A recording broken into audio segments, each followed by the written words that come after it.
like to tell you a little bit about how the conversation is going to flow. Over the next hour, the idea is we're going to talk about some housekeeping stuff, Mike, and I hope you will bear with us.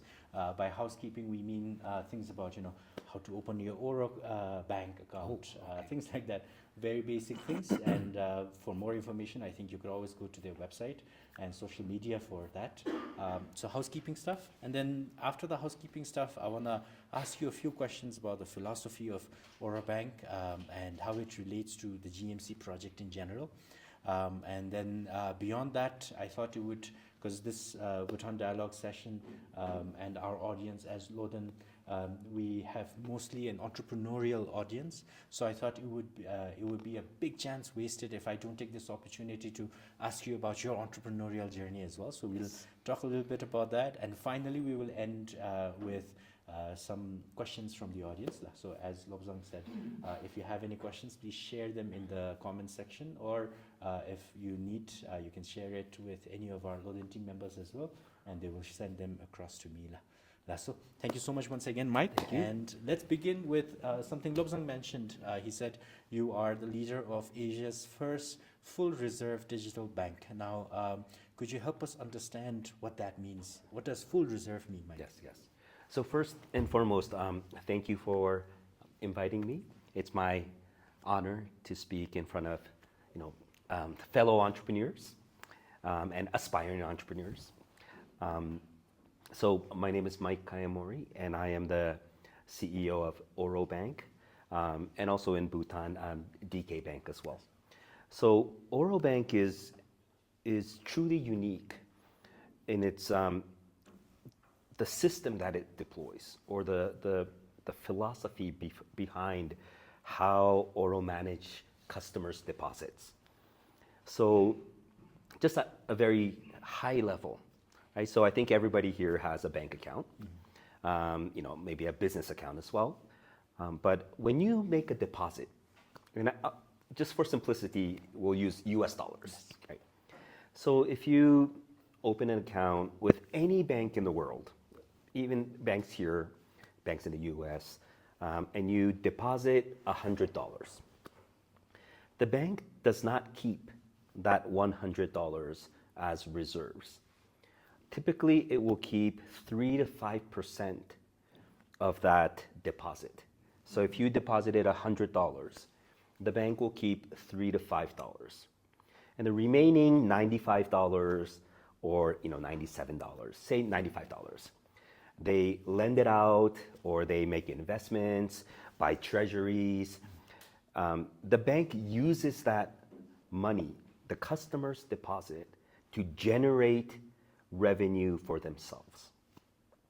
And for example, if they lend it out, so it's called, they kind of create credit, and it brings velocity, right? So they might lend that money out to another person.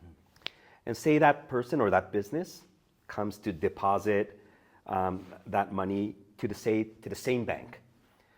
The bank will keep another 3 to 5% of that deposit, and then lend it out, or use it to generate revenue. So that means the initial $100 that you deposited, and then it gets lent out, comes back again, lends out, comes. Each time there's leverage, right? So from a bank perspective, $100 and then 95 and then 90, and but the reality is, it starts from the first $100, right? But if, say, something happens, and there's some worry that, the bank might not be in trouble, or there could be some concerns or worry, and say everybody wants to take their money back. Yeah, withdraw that money. The bank doesn't have it, right? Because they only have 3 to 5% of each deposit. So that is what you call a bank run.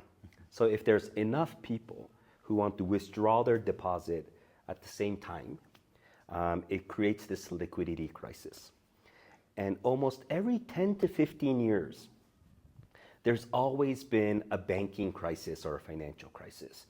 And it's always related to, something happens with your credit, or it could be interest rate or mortgage-backed security. So it's something because the bank does not have all of your deposits, and because it's lending it out, that's why it's risk management. So, but if something happens and everybody comes to withdrawal, it collapses, right? So that is how, in modern banking, that is how most banks operate. And it's okay when the market's good, banks generate a lot of profit.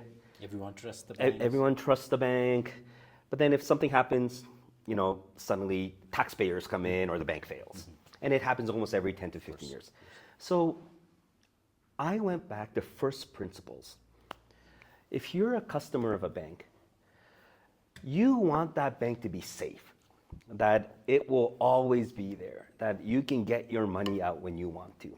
And again, I'm not trying to create any concerns or worries or doubt or any of these things, but that's how banks operate. So when the market's good, banks make a lot of money. But when the market turns bad or they make a mistake on some kind of risk, suddenly there's a bankruptcy. So I thought there should be another option, right? Because a lot of people keep their money, under the bed, or they keep cash, and it's not because they don't trust the banks, but maybe they want accessibility, or maybe they don't trust the banks. So I looked at this. There's enough, and these banks are called fractional reserve banking. So it's fractional. They only keep a fraction and for reserves, and then, so that's most how banks operate. So I thought, why don't we create a bank that is 100% safe, even if everybody withdraws their deposit at the same time? That will hurt the bank from a customer deposit perspective, but we won't go bankrupt, right? And that is what called full reserve. So if you deposit $100, we'll keep that $100. If another person deposits another $50, we'll keep that $50. We thought customers should have an option. And the more you study how banks work, the more I got concerned of full reserve banks. And when I was thinking about this, there was this mini financial crisis in the US when Silicon Valley Bank, Signature Bank, First Republic, they all blew up because there was a concern. And these were banks that supported startups. So Silicon Valley Bank was the bank for entrepreneurs, startups, VCs. For them, it's absolutely important. So the government came and bailed them out. But how many times can they sustain that? And at the end of the day, when they bail it out with taxpayer money, right? So I thought, that's not a sustainable business model. So especially for GMC, where we put safety and sustainability first, to put customers first, that why not create a bank that is full reserve? So that's the background. Thank you, Mike. But I think, in a room full of entrepreneurs, in Bhutan, Mike, we say so much which means don't do business, do the math. So the follow-up to that question, I think, would be, so if you keep all the money, you're not making profits for the bank, for yourself, in the traditional sense, right? So how does Oro Bank make any money? So that is, everybody asks that question, right? So the interesting thing is only the banks are allowed to use customers' deposits. So there's a lot of financial services, a brokerage, a trading house, a wallet company, a crypto exchange. Every other financial service or financial institution, they're not allowed to touch customers' assets. You call it segregation. So brokerage firms, they don't go and say, hey, customer, your deposit, I'm going to use it. They're like, we have investment products. We're a wallet service. We'll do FX for you. We'll do transactions for you. We'll do treasury management for you. And it's more transaction basis. So they'll charge a fee for that. But they don't go and say, okay, I'm going to use your deposit and I'm going to make all these investments. I keep most of the revenue and I'll give you a little bit of interest. Okay. So there's a big misconception that, if you are a bank, you have to use customers' deposits to make money, or else there's no way for you to make money. No, we can make through transaction services, FX, treasury, we can do it through premium services. Thank you, Mike.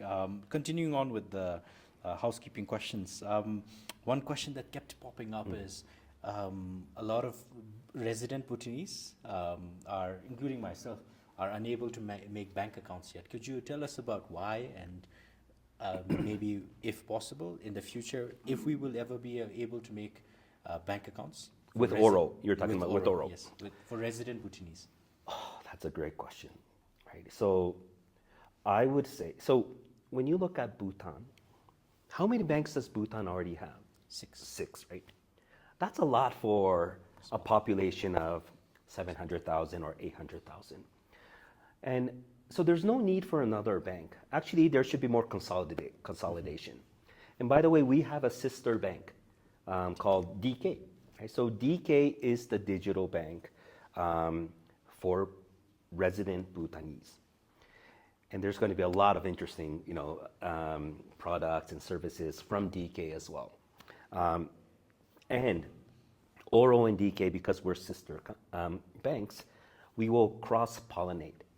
So some interesting products that are on Oro, again, with the approval from the regulators and RMA, we hope to make it available for DK, right? So that's one way to access Oro is through DK. The other one is Oro's mandate. I would say there's 3 important mandates. Oro Bank is to serve GMC. So the people of GMC, the businesses of GMC, the supplier, like the ecosystem of GMC, Oro Bank is there. Our mission is to provide banking services for the GMC. And then there's others as well. Another mandate is we serve for entrepreneurs and startups, like global entrepreneurs and startups, because GMC is for innovation. Mindfulness as well. So if you're in that industry, even if you're located outside of GMC, we are an offshore bank, so we can offer services for you, right? So we are the bank for startups. There's no more Silicon Valley Bank. Oro Bank is there for you. Perfect. I think right? you have a soundbite. Exactly. So, and the third one is for Bhutanese living abroad, right? But the second part, or the first and second point, right? We serve GMC and we serve startups. So if you are a startup here, and if you have an opportunity where you can re-register in GMC, Oro Bank is there to serve you, right? So I think the answer is you can indirectly through our sister bank, DK Bank, or if you become part of GMC, we're there to serve you. Perfect. And I think that is something a lot of our young entrepreneurs have been waiting to hear as well, because I remember right after the Bhutan Innovation Forum, we did Druk Gatin here, and we had a GMC session there as well. And the most common question from our entrepreneurs was, how do I register my business in GMC, right? And now that is for another team, another Bhutan Dialogues session. But I think right now what we have a good answer, a very pleasant answer to hear is that if we are registered in GMC, we can make a bank account with Oro. Absolutely. Yes. Thank you. We want to make it so that any company or person who gets a visa or registers in GMC, they automatically get an Oro bank account. Yes. Thank you so much, Mike. Now, in terms of GMC, right, we've already gone down this conversation now. So the selling points of GMC is that it is clean, it's green, and it's safe. Right, yes. And most importantly, when you combine all of these values, what you get is a very high trust community, right? Which reminds me that in traditional Bhutan, the measure of a safe country, a measure of a safe community was whether an old lady could walk from one end of the country to the other carrying a basket of gold, and if nothing happens to her, then the country is supposed to be safe. Right now, we talk about this high trust in GMC, and I want to ask, right, Oro Bank being the GMC bank, what role does Oro Bank play towards creating that high-trust community. What role do you see Oro Bank playing in terms of building trust among entrepreneurs, among investors in GMC? How does Oro Bank do that? Yeah. So that's a loaded question, Yeah. and so we work very closely with GMC. One way we convey our value proposition to our customers is we say, be your own bank. That is, if you are your own bank and you can make your decision, that brings kind of this safety because now you control your money. So right now, when you deposit money in any bank, and I'm not talking about like banks in Bhutan or anywhere, but any bank, do you actually know where your deposit is? Right? Do you know, oh, the bank is using this for that or this, or you don't? It's either like, a savings account and earn, fixed deposits, or that's about it, but you actually don't have any transparency. At Oro, right, in order to kind of bring that safety and kind of also giving that customer that autonomy and authority where you are your own bank, right? So you can decide, I want to put this much in my full reserve account. Oh, by the way, as a startup, I don't need this much money, so let's put like in treasury or buy investment products. So we will have a full suite of these products. We don't just say, okay, we'll give you 3%, 5%, and the bank, does all the other things and you don't know anything.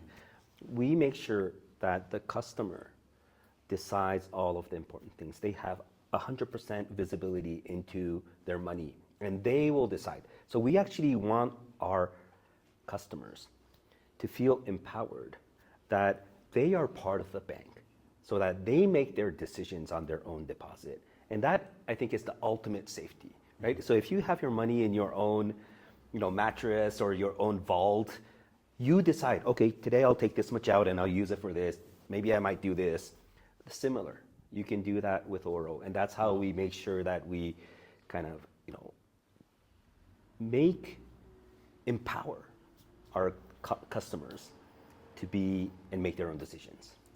That's a great answer. And I think, if I was in any way on the fence about Oro or any services or about full reserve in general, I think that answer basically sells it. Right? But Mike, I also want to be cognizant that, when you were saying all of this, in my head, I was thinking about, okay, what level of financial literacy does a person, an entrepreneur, need to have in order to feel trust in those things, right? Because otherwise, you could have the best products on sale, but if the people don't understand what the products are, there might be a problem, right? Which gets me to my next question that we received from one of our entrepreneurs, and it's how important is financial literacy? And you can talk about it in terms of both in general in your life as an entrepreneur or as a person, but more importantly for Oro Bank, right? Because it seems like your whole business model is built around people being financially literate and smart enough to know that even if they make a bad purchase and the money, the value diminishes, they at least have the ability to say, hey, you know what, it was my mistake, I shouldn't have picked that, right? That sort of financial literacy. So it looks like Oro Bank depends on financial literacy a lot. So what are your plans on building financial literacy among all of your clients in general? But have you thought about doing anything specifically with our young entrepreneurs about building their financial literacy? Yes. So you are absolutely correct that in this age, people need to understand how the financial system, the banking system, your own personal finance. So I'm Japanese, right? So in Japan, you're brought up not to talk about money. I wouldn't say money was something that's dirty or anything like that, but it's something where if you're a child, your parents will say, don't worry about money, right? Study, play, make friends, have dreams. Don't worry about your, money or, so that the parents will take care of. And that doesn't really help, right? So now you graduate, Your parents paid for all of these things, and now you're suddenly in the open. Oh, like, I want to buy a home. Oh, how does mortgage rates work? How does compound interest work? Oh, now I'm starting to generate some income. What should I do with this money? Do I just leave it in a bank, in a savings account? Those days are gone, right? Now there's so many ways. So previous to Oro, I was in the digital asset space, cryptocurrency, blockchain. There's this, it's called do your own research. So DYOR, I think, right? That is the basic, right? So you have enough tutorials, AI, how-to, all of these things, online educational materials. You should put a big part of your effort and time to understand how money works, right? So there's no more excuses, especially for the younger generation that has accessibility. When I was young, I had no way to access how the banking world works, or there was no YouTube videos that will help me how to, none of those. So there's a lot of people who are just, oh, money, I'll just leave it in the bank. And then you kind of miss out, right? And then the bank goes down or something. And you get. So as an entrepreneur, right, where you need to control your destiny, right? That means you also need, especially as an entrepreneur, right? So if you're a founder CEO, there's essentially two things that you need to take care of other than the product that you build is resource management, right? And this resource divides to two, human capital and then money, right? So you need to make sure you manage money in, money out, right? If you run out of money, even if you have a great product, you're still building it, your company's dead. And then you have to manage people. You have to hire the right founders and co-founders, right people. So essentially managing the inflow and outflow of money and managing people, right? So as an entrepreneur, it's absolutely important that you understand how money works. And that is why that you should start young. So now even in Japan, starting from early middle school, these financial literacy is becoming part of the educational system. And so in the US, it's actually like everybody, it's always up to you. There's no real pensions or you're on your own. Well, in Japan, it's like national healthcare system, everything is kind of national pension system. It's kind of taken care of, so you didn't have to worry. But now, in this age, you need to kind of control. And that's why we want people to be their own bank, that they need to be financial literate by themselves. That said, at Oro, we are building a financial agent, right? So with AI, we populate the AI so that they become your personal financial assistant, right? So you have, based on your risk appetite, based on your time horizon, based on your expected, yield or how much you want to generate and your risk tolerance, all of these things, and the macro environment, all of these things, we will have a financial, your like personal assistant, but your personal financial assistant, right? So it's like private bank.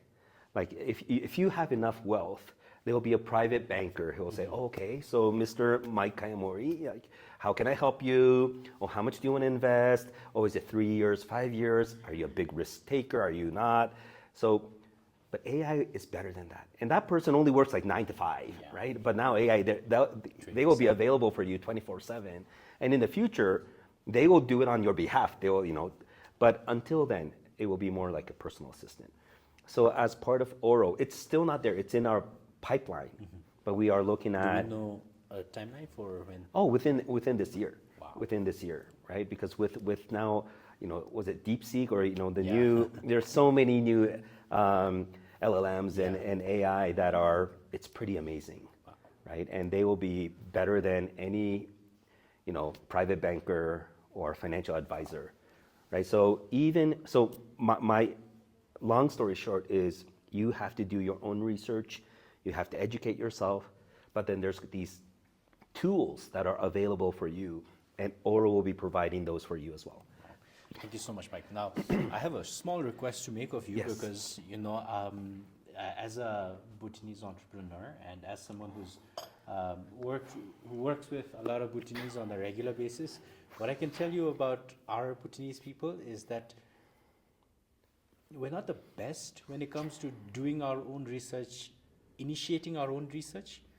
But if someone were to put together a curated playlist of YouTube videos full of great financial advice, because as you know, the internet is a cesspool of mal advice right now as well, right? And I think for Bhutanese entrepreneurs, what they would appreciate the most would be if the Oro Bank or Mike would help us with some, not original video series, right? Just a collection of advice you think is really good, or if there is a book, or if there is a podcast, or if there are any social media pages that you follow who you think give good financial advice that you want to recommend to any of us. I think that would make things work. Otherwise, I'm sorry to say this to my Bhutanese friends, but all of us know it to be true. We're now going to go and then initiate our own research, Mike. So do you have any recommendations? Yeah, so by the way, that's one. So Tsiang here. Yes. So one of the important, our marketing initiative is financial education. Mm-hmm. So we have a list of kind of content that we will be, launching and publishing in the future. But your question that you just asked me, you should prompt an AI. Wow. They will come up, okay, you should be prompting. What is the top 10 financial books for beginners? Boom, boom, boom. Mm-hmm. What are the top 10 YouTube videos for how to on this? Boom, boom, boom. Right? So I believe that I can give you a recommendation, but better than my limited knowledge will be LLMs. LLMs, right? So, but that said, I do have a podcast that I love, Yes. but it's more around business. I'm not into like financial money and all of those anymore. I've gone through that as an entrepreneur and all those. So to me, it's more about, kind of the mindfulness investments and all those. But I love this business podcast, and it's called the All In Podcast. All In. These are, especially for startups and entrepreneurs, I think it's a wonderful podcast. It's for successful Silicon Valley startups talking about from everything from finance to businesses to politics. And it kind of became it started during COVID when these friends who would always meet once a week to play poker, they couldn't because it was COVID. So they started a podcast and it became like kind of this number one. Wow. It's called the All In Podcast. All In Podcast, everyone. I think good to take notes. Now, Mike, let's now move on to Mike, the entrepreneur. And I ask this question to virtually every successful person I meet, but the question is, given your experience in business, in life, right, what qualities would you say you have seen in the most successful people that you have ever met, right? What qualities did all of them seem to have, like a unifying quality, something that all of us can aspire to as well? That's a very interesting question, right? I think there's many traits. It's very difficult. You may have the right qualities, but ultimately you fail, right? So I look at success as an intersection of hard work, like really hard work, dedication, commitment, and luck, right? So you could be the best, most hardworking, the smartest, but if you're launching at a bad timing, you're gonna fail. But if you are able to ride the wave, luck is, I would say, the most commonality of successful entrepreneurs is luck. Wow. Because there's so many smart people out there. There's so many people who work hard. But it needs to be a perfect storm, right? So to me, that secret sauce is luck. Is there right? any way to invent luck? I wish I knew. I wish I knew, right? So, but I would say yes. It's like, I'm not sure how people are familiar with baseball. Yes. Right? you want to hit a home run if you're a startup, right? I mean, yeah, you can hit like a hit or a double, but you want to hit a home run. So you might, strike out. Yeah. But if you go to the plate, sorry that I'm using this baseball analogy, right? If you go to the plate once and you strike out, that's the end. But if you go to the plate 100 times, you might hit out, right? So there's a probability. So to me is, resilience, just continue to try. One day you'll be lucky. You might be lucky to hit a home run, right? But if you don't go to the plate, if you don't step on the stage, if you don't try, you'll never have that opportunity, right? You can't hit a home run if you're not going to the plate and, waiting for the ball, right? So that's how I look at it. Thank you, Mike. Now, moving on again, when I was preparing to interview you, I was thinking about what questions to ask, and because when I was doing research, I kept seeing banker, entrepreneur, and then I kept seeing those two words, and then at some point it clicked in me that those two words are in some ways the polar opposites, right? Because a banker by default is this conservative, because in my mind, I think of bankers and I think of people in the city of London, right? Very conservative, non-risk takers, very risk-averse people. Whereas, on the other hand, the word entrepreneur itself, the definition is risk taker. And so, given your dual experience as a banker entrepreneur, how do you manage your risk appetite, right? How do you balance your interest to take risk as well as be risk-averse? And what sort of advice would you give to our young people in terms of when they should take risk, maybe when they can invent their own luck, things like that? So for an entrepreneur, go and take risk, right? And especially if you're young, you can make mistakes, but you can always recover. You don't want to make a mistake when you're 60, right? And you might lose everything. But if you're young, you can always recover, right? The most important thing is you need to participate, go to the plate, take a hack at the ball, right? So, and if you do that enough times, you will hit one out, right? So to me, it's like entrepreneurship. I don't look at that as a profession. So it's not something where it's not a 9-to-5 job. Entrepreneurship is not a job. It's not a profession. It's a lifestyle, right? So like either you have it or you don't. So these wannabe entrepreneurs, they'll never be successful because there's going to be other people who will work 10 times more, 100 times more. And then those people will get, it's an intersection of hard work and luck, right? So if there's people who work really hard. So my wife, when she married me, she was like, why do you work so much, right? She never thought like someone could work this hard. And so it's not for everyone, right? It's a lifestyle. So if people are happy being, a civil servant or a 9-to-5 job or, work at a large, corporation, that's wonderful and enjoy life, right? But if you're someone who's like, I want to be an entrepreneur, I want to change the world, I want to make an impact, then that's you, right? So then you need to take risk, right? But you should take calculated risk. How do you calculate risk, Mike? Oh, ask AI, right? No, but I think the point is you can't be reckless, right? Especially if you're building a company, right? So you really need to think through on what's the value proposition. Your product must always solve something, right? There must be a pain point, even if that pain point is only for you.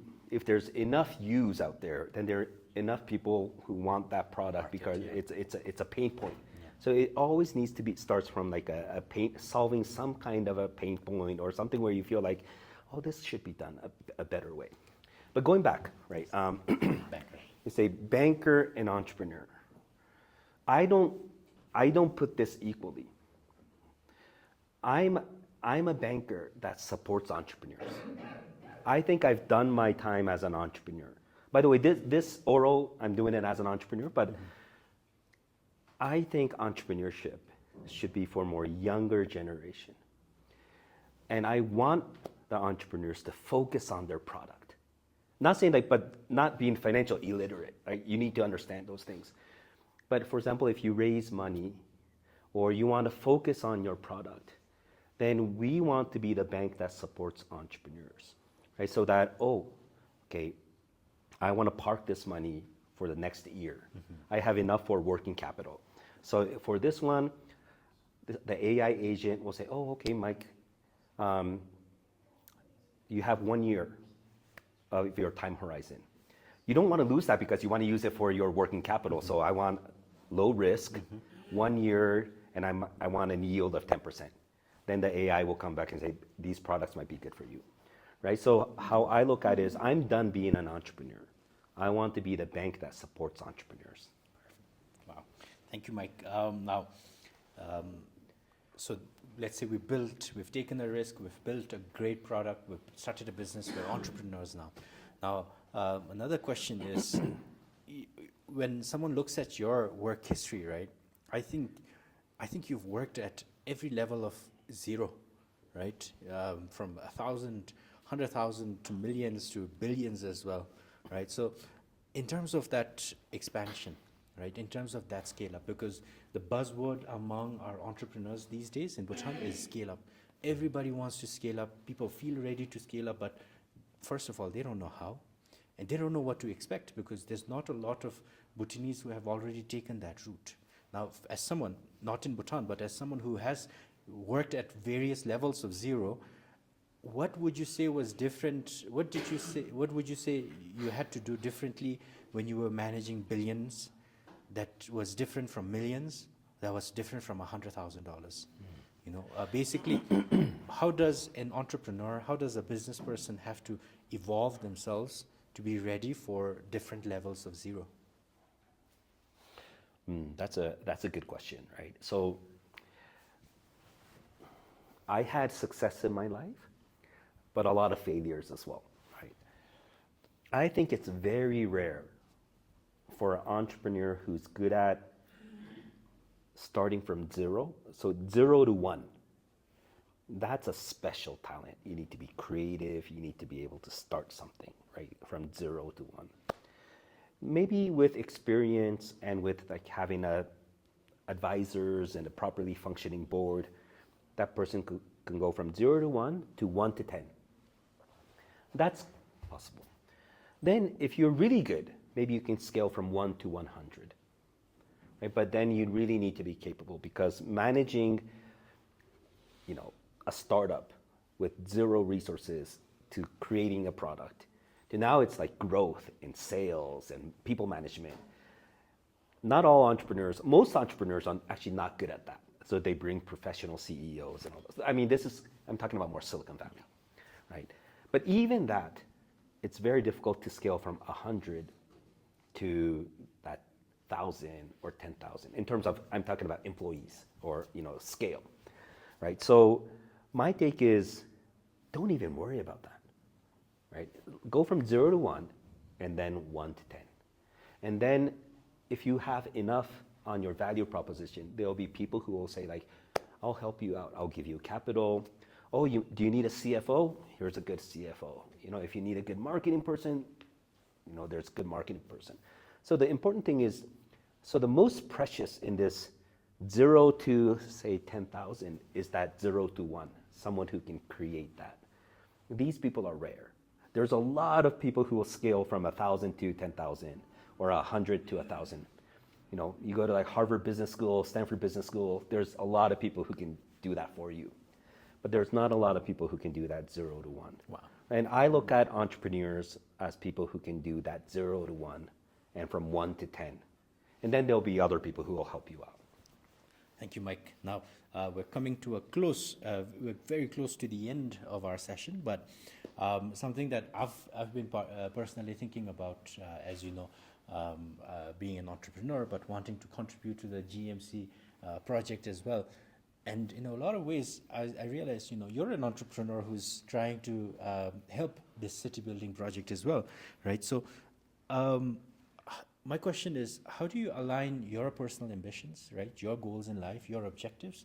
How do you align that with the greater vision that is GMC, right? Or and for me that is, I could say for GMC, but for you throughout your career, I'm sure you've been part of many organizations where you've tried to build something bigger, right? And this is a question that I think all the entrepreneurs listening and watching today might relate to a lot, because when His Majesty said GMC is coming, every Bhutanese I know rolled up their sleeves and said, let's go, right? And we're just waiting. I think all the entrepreneurs are just waiting to learn what is the best way to contribute to the city building project. So as someone who's done that across your career, what advice would you give me and the others? So I wasn't an entrepreneur out of college. Right? So I joined a traditional Japanese conglomerate. And then I also went to business school. And then I joined a VC. So I only became an entrepreneur in 2013, so 12 years ago. Right? And then and I knew that so I've been on the asset allocation side, like a VC. I would invest in startups. Right? And I was doing that for 10 years. And then I joined one of the largest investment companies in the world called SoftBank that will make all these investments, and now they're investing in AI and all those. But it was always on the giving the money, right? So we are the asset allocators, But all the people who make the value are the entrepreneurs. So there was part of me that was like, wow, it's so, we tend to try to take the credit when the startups do well. Yeah, we were the first money in, or we helped the entrepreneur grow. But the reality is, it's always the entrepreneur. So I always had this I want to do something. And in 2010, but I didn't know what I wanted to do. Right? I wasn't an engineer. I couldn't code. But then I came across this digital currency or cryptocurrency called Bitcoin. Wow. And this was 2010, right? So wow. 2 years after the white paper. And I knew immediately this was something I wanted to do, right? I thought it was financial inclusion, even if there was no bank. And right at that time, there was smartphones came and mobile internet came. So if you had a smartphone, if you had a data plan, if you had a digital wallet, and if you had Bitcoin, that was be your own bank. So from at that time, that was always financial inclusion and be your own bank, or you need to have control over your money and your finances, was always my kind of mantra, right? So I started but it wasn't easy to buy Bitcoin. I think it's difficult to buy Bitcoin here in Bhutan still, right? It's unfortunate. At GMC, we'll try to make it, seamless and all those. But that is why I thought, why not build an exchange, right? So even before nation states were born, people will exchange products, right? So, I have cattle, I have wheat.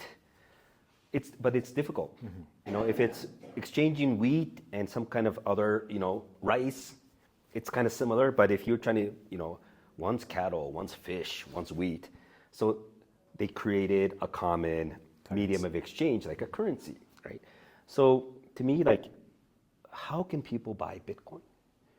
And there was more currencies that were starting, right? So there needs to be a place where people can buy and sell and exchange. So that's how we started. So we were one of the earliest exchanges in the world. Wow. Right? So we were doing in our peak, we were doing billions of dollars of exchanges. And we were fortunate. We were one of the largest in Asia. Right? So I had my ups, and then scaling was difficult. So at our peak, we had almost 400 employees. And that brought different types of, management skills that are necessary. And it was very difficult for me to manage all these people. But, long story short, and then, we had hacks, and then, I sold my company, and then that company went out of business. So I've gone through kind of this whole roller coaster, right? And to me, I felt like I'm done with that, right? I'm done with this extreme roller coaster, and I wanted to kind of detach myself from, materialism or money, and that brought me to Bhutan. right? So to me, it's more about, because a lot of people in the crypto space is like get rich fast, right? Make money, get rich fast. To me, it was more like how can we be more mindful and sustainable and kind of detached from this materialism? And that's what brought me to GMC. But then innovation is important. But a lot of entrepreneurs, they get burned out because they work so hard, and so there's words like entrepreneur fatigue, and so there needs to be kind of mindful growth, where it's not extreme capitalism, where it's this animal spirits. That just leave it to Silicon Valley, right? So to me, like GMC was the right place, where for growth it's like mindful growth, even if for AI, mindful AI, right? And it needs to be sustainable. And for the startups and entrepreneurs who are there needs to be a really safe bank. And that's where I thought I can add value. You're like the enabler. Enabler, or I'm the platform where people do not have to worry about, they can just focus on their product and, building, products that people love, right? So that's how it brought me to GMC. And my goal for Oro is, yes, I'm confident that Oro will be successful. But I don't need to be a hockey stick, right? I don't have to have this extreme growth. I'm more here to help entrepreneurs. And if these entrepreneurs are successful, they will deposit more and our bank will be good, right? So to me, like how I look at is, I'm looking at something where it's more of a sustainable growth, but it's more helping the other entrepreneurs be successful. So that's how I kind of balance GMC with my entrepreneurs. Wow. Thank you.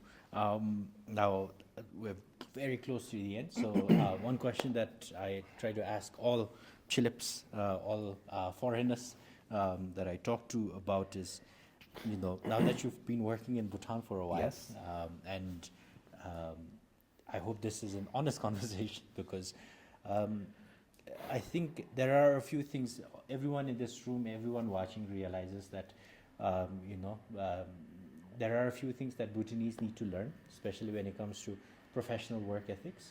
And the way we know that we need to learn it is because we're not at a high income country yet, right? And so there's always room for improvement. And as someone who's, as you said, experienced failures and successes, right? Gone through the ups and downs and worked with some of the world's most successful, highly efficient people. Could you tell us, to our faces, straight up, if there are any things that you have noticed about the Bhutanese work culture, professional ethics that you think we could do better in terms of something that we can all take away and say, okay, I want to improve that part, because Mike said he thinks that's not a very efficient thing for Bhutanese to do, and then we will improve based on that. Wow. And you can be completely honest. I think let me prime the audience, everyone in the audience, please, accept whatever advice comes our way. Well, to be brutally honest, Yes. like brutally honest, I don't know. Wow. Yeah, I don't have an answer. Wow. I spent a fair amount of time in Bhutan, like in and out. Mm-hmm. The more I come here, the more I fall in love. Mm-hmm. And this is really honest. Mm-hmm. I see, and I'm Japanese, mm-hmm. I see a lot of similarities between Bhutan and Japan. And maybe Japan like 40, 50 years ago. Not the Tokyo Japan, but more the the countryside of Japan. Very kind of similar, mountainous, an old lady with gold, or even if they drop a wallet, it will recover. No, like there's no robberies or no, like it's very similar, very similar. Japan has never been, let's put it this way. So I think there's, culturally similar, even like the go and the kira in Japan wears a kimono, right? Kind of similarity there. And Japan was always a farming nation. It wasn't always like, like go and attack someone and all those. I mean, we did a little bit, and created a big world war. But other than that, it's been peaceful people, right? But there was a time when Japan was really, really good, when their economy boomed. Mm-hmm. And there was a time when like per capita GDP, Japan became number one, right? And that only happened after the World War II, when Japan had nothing. You know, Tokyo was destroyed. You know, nuclear bombs went in Hiroshima. And that's when Toyota started, Sony started, Panasonic, all these like successful global companies, they were all startups. They were all startups. They were not like these conglomerates. I mean, there's conglomerates as well, like Mitsubishi and Mitsui and all those. And I feel a little guilty because I started my career working at Mitsubishi, right? So, but putting that aside, all of the globally successful, especially manufacturing, started after World War II when there was nothing there. And then, you know, Japan became wealthy, and then it kind of went back to like, you know, so and now it's an stagnant and aging nation. But if there was one period when Japan was really booming, was when they were recovering from the World War, right? So I think Bhutan, I wouldn't say like, I'm not saying like go to war and then lose and you know, I'm saying like, but Bhutan needs that moment where they feel like, oh, I really have to build something. There's nothing, you know, like coming out from, you know, kind of like the phoenix from the ashes. Yes. I'm not sure if Bhutan has that moment or GMC is that moment where, you know, there's a little bit of stagnant, you know, people are happy with the status quo. So Bhutan needs that Japan moment where it comes out of the ashes like the phoenix. I'm not sure if there will ever be that for Bhutan.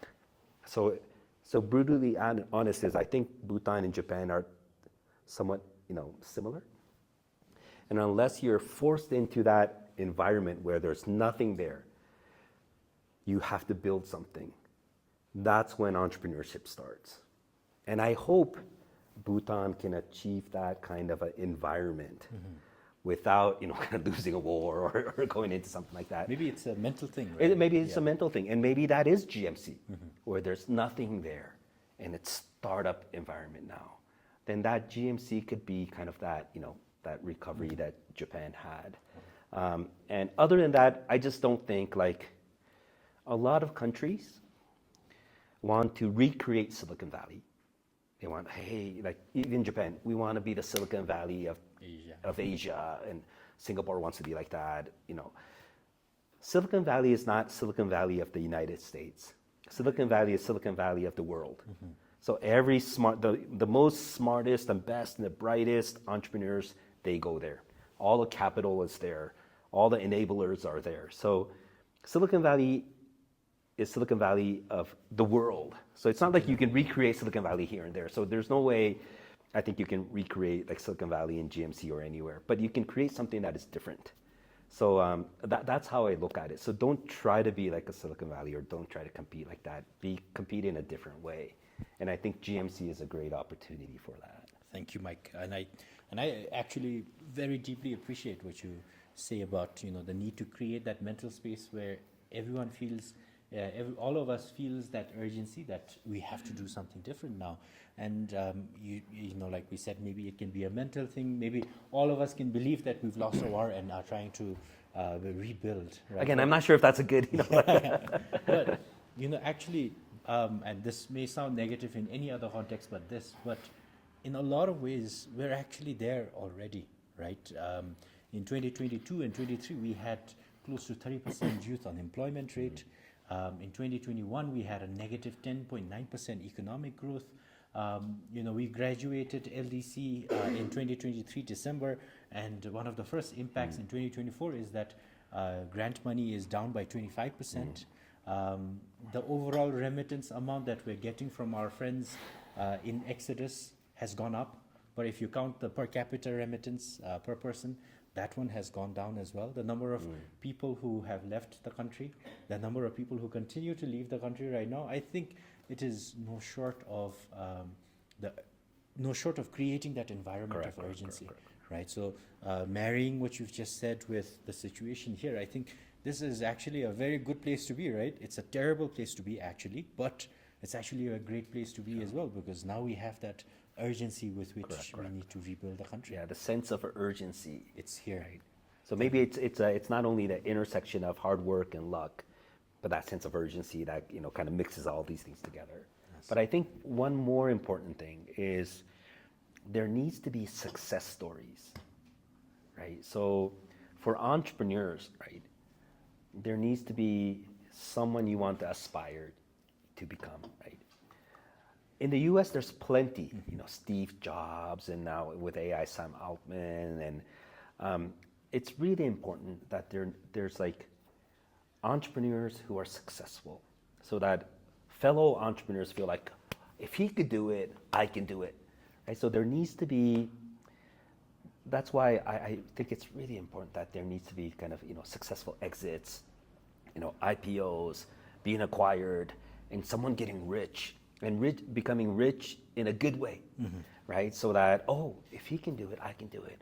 And then there's two that's successful. Then a third person will say, I want to be. So it's really important that it could be enough like entrepreneur wannabes, but there needs to be these early success, right? So that people can aspire, I want to become that person. And I don't think, I don't know if Bhutan has that, right? I agree, and actually, something I've been trying to create with a few of my friends is, because there are entrepreneurs like that, right? I can tell you, I know a guy who, right out of college, his first job was to work at a snooker bar, and now he is one of the richest people I know, right? And the way he got there, his story is very fascinating. And just recently I told him, hey, let's start a podcast, man, right? And I'll ask the questions, you tell the world your story. And maybe now I can say, hey, Mike seems to think you should also come on the podcast and tell your story. That's Mike, thanks so much. And by the way, sorry. Yes. But I think what's different now versus like 10 or even 20 years ago is it's a digital world. So you have access to the entire world. If your value proposition is something that resonates with everyone, right? Yes. Or even if it's a small, there's enough people who are in that same cohort, right? So if you start I'm not saying like, hey, everybody should start a digital tech service, but in this world now, there's an opportunity just because if it's a physical, product, it could be difficult. You're constrained by Bhutan's, kind of geography or all these things, but in the digital world, there's a lot of opportunities. Mike, now there are a few questions that we received from the audience, yes. But before I get there, I want to ask, as almost like closing thoughts, if you could tell us about the significance of the Oro bird, why you called it the Oro bird, and the logo itself is the Oro bird. So, yes. Please tell us. So actually, I did not name it. His Majesty named it. Wow. So when we were, when I, presented this opportunity, and we were talking about the product and the service, we were not discussing again, it's HM. So, but he said Oro. How about Oro? So we were listing a few, names, and obviously it's a raven. It's the national bird. It's kind of divine, freedom and intelligence. It's the protecting deity. It's protecting, so it's like protecting your money, being financially intelligent, and it made perfect sense. And then also Oro in Spanish means gold, right? So gold there's dual symbolism. One is like financial protection and intelligence and safeguarding, and another is gold and value. So combining that together, Oro Bank, it just made sense. Wow. Right. So that's kind of the background behind Oro. Thank you, Mike. Now, so 3 quick fire questions from the audience. Very quick fire. The answers are, I think, very straightforward. Yes, no, yeah. And then we'll open up the floor for 2 questions from our offline audience as well. First question: when you say Oro Bank will keep all the money that people deposit, please explain where and how it is kept. Oh, that's the secret sauce. The secret No, sauce. but if we keep, for example, if we keep it in other banks and that bank's is fractional reserve, it defeats the purpose, right? So we work with central banks, right, including RMA, ours. And through RMA, we work with other central banks. right? So the safest place to keep, for example, US dollar Treasury. Or the is Fed, yeah. is RMA, and then the relationship that RMA has with other central banks like the U.S. Right? So we, through RMA, safeguard customers' deposits. And I won't go anymore because if I start saying all Yeah. these other places, I wouldn't say I'll get in trouble, but we do safeguard. Another question, it goes back to what you were saying earlier about when you first started your entrepreneurial journey and then decided you have to make it easier for people to purchase crypto. One question that we've received is, will Oro Bank enable Bhutanese to buy and sell crypto on platforms like Binance and Coinbase? Oh my gosh. So Oro, yes, because Oro is offshore. And for GMC and for global, accessibility to crypto is you must have it now, especially with now Donald Trump and the new administration. There's too many meme coins and all these things going on, but stable coins, digital assets, tokens, it's NFTs. This is the future, right? If someone now wanted to create gold, they will not create this physical gold where you have to mine it and cleanse it and melt it and yield it. It's Bitcoin. Bitcoin is digital gold. There's scarcity, 21 million. You need to do digital mining, server minings to get it. So to me, like Bitcoin is probably a better 21st century form factor of gold, right? So at Oro, we will enable that. We will allow people to buy and sell, work with, but it's not easy because we need to work with other banks and other regulators. So it's in our roadmap.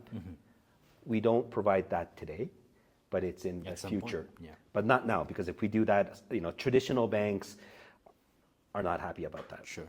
In Bhutan, DK. that's something we need to work with regulators, right?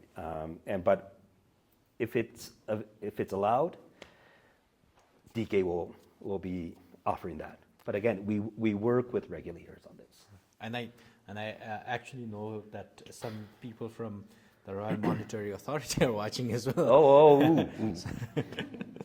No, I don't believe in Bitcoin. Mike, another question, very simple, straightforward question that I can't believe I'm only thinking about right now is, does Digital Kidu follow full reserve? No, okay. It's a little different. Okay. Right? Only Oro, and it's because it's GMC and it's but DK kind of follows the RMA regulatory guidelines, but it has like capital adequacy ratio, capital reserve ratios. It follows the guidelines and the principles of RMA.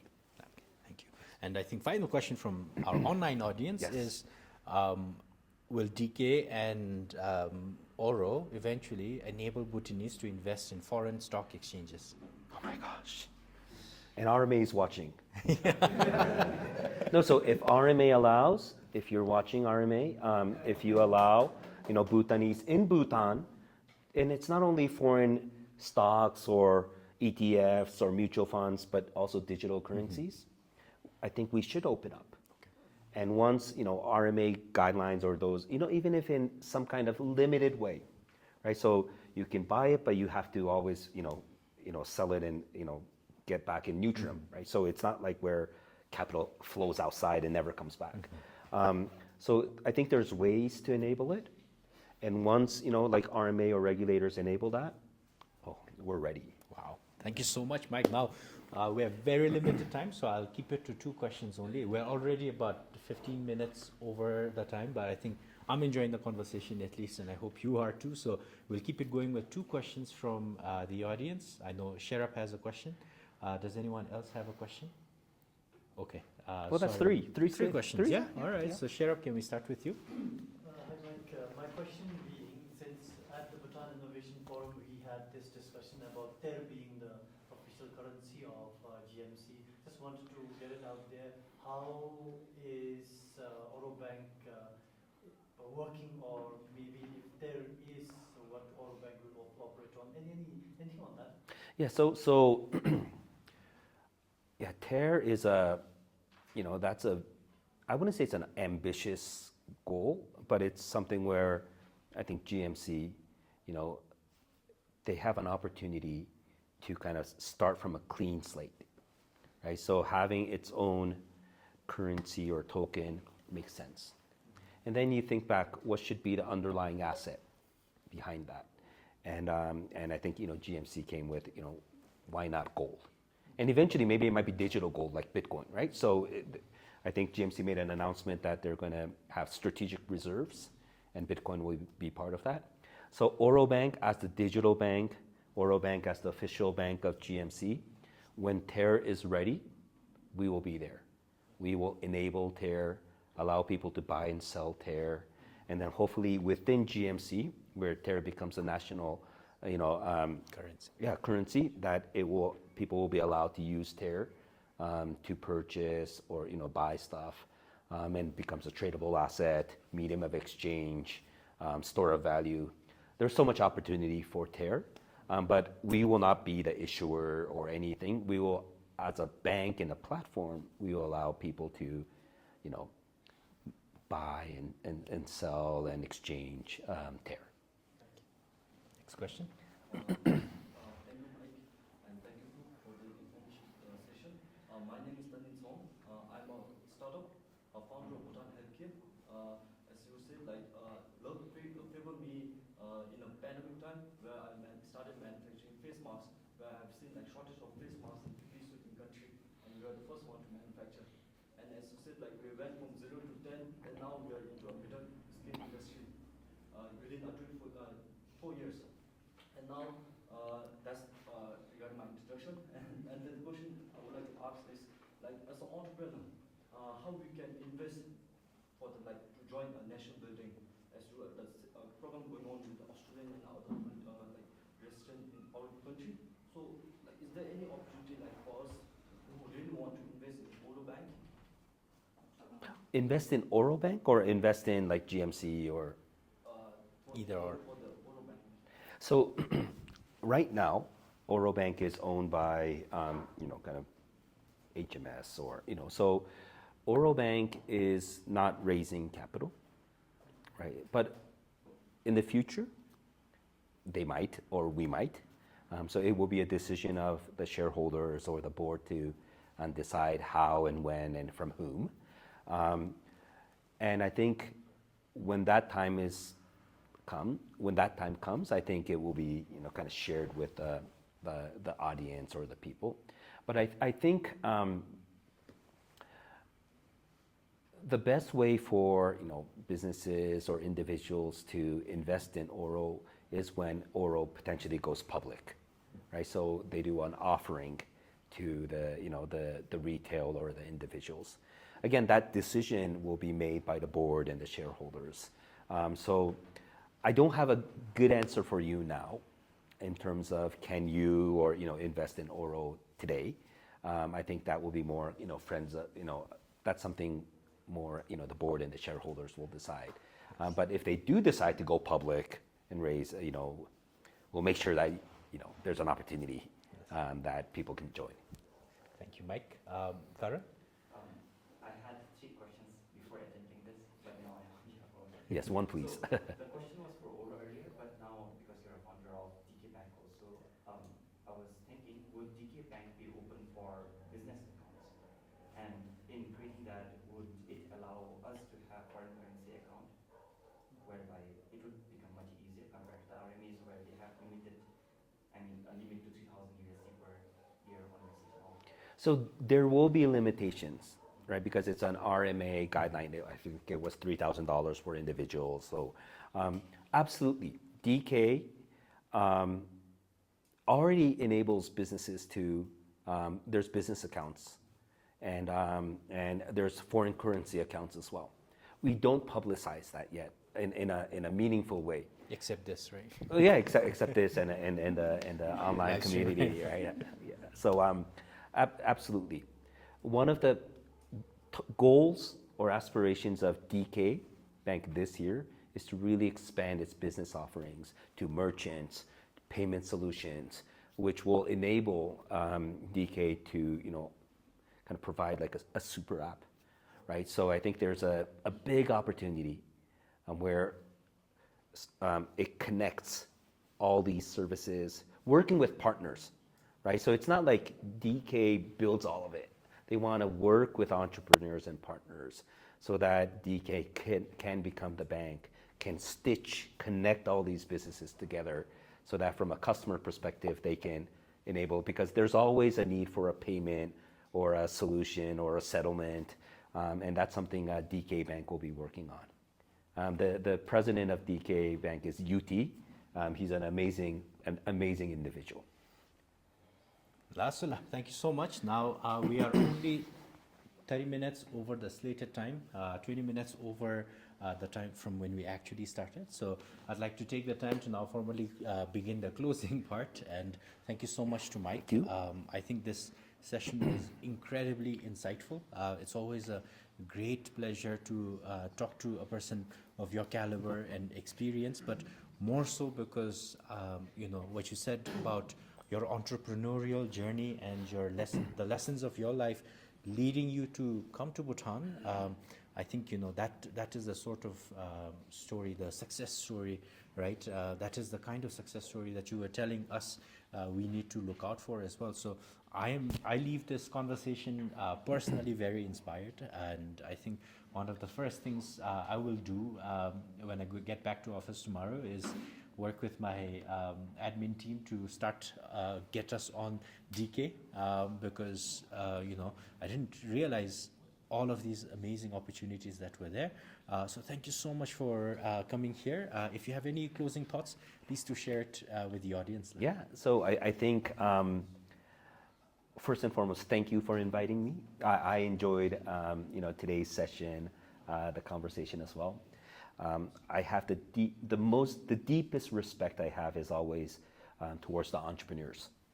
They are the one that always take the risks, and if it fails, it's they take that risk, right? So we want to be the bank that supports the entrepreneurs, and we'll make it happen. I think there's a big opportunity. That said, you need to get out of your comfort zone, right? And I think that's how you're going to create success, right? Lasso, thank you. Thank you. Thank you.